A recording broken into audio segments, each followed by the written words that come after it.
I got off work a little bit early today, and when I sat down, I started watching some YouTube when I stumbled across a streamer playing Jump King. Then I thought about those Rage games from a couple years ago, and I was like, hey, why don't I make something like that? I started by making the player controller, and I wanted the controls to use the mouse to rotate the player, but after running into a few too many bugs, I switched to just keyboard controls. This worked out pretty good. Then I made the player a rigid body actor.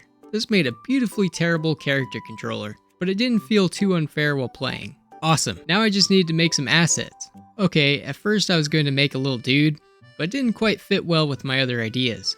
So I got up to take a break, and I went to go grab a bottle of water. And that's when I thought, you know what, we'll just make this a bottle. Then I had an idea that the player objective is to go from underground to the surface, where the goal is to find a trash can to clear the game.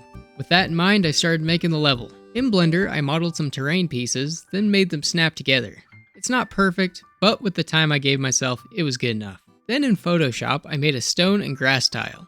Then I went back into Blender and I UV unwrapped the models and made my material shaders. After almost all the assets were done, I started to build the level. But this would become more of a challenge than I expected. Since the controls are not great on purpose, that made playtesting a nightmare. So finding that the game was way too hard on its own, I added a checkpoint system to the game. I started by making a coin that the player can collect to activate checkpoints, but even with checkpoints, some parts are very difficult. Wait, you hear that? Oh yeah, you can't hear anything. What's a game without some sound effects?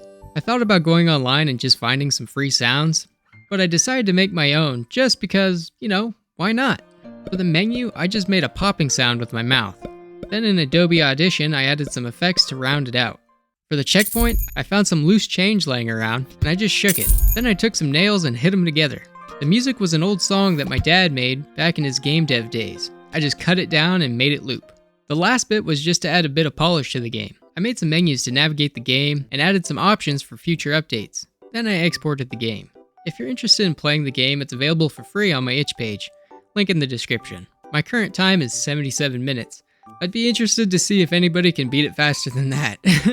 And finally, for this project I used Range Engine. If you're interested in trying it out, you can find it on their website. For the latest versions, you do have to sign up for the Range Engine Patreon. You can also support the devs of Range Engine there. I'm not affiliated with them, but I do like the engine, and I strongly suggest trying it out. You can also download the free stable version on the website. Thanks for watching, I've been Lox, and I'll see you later.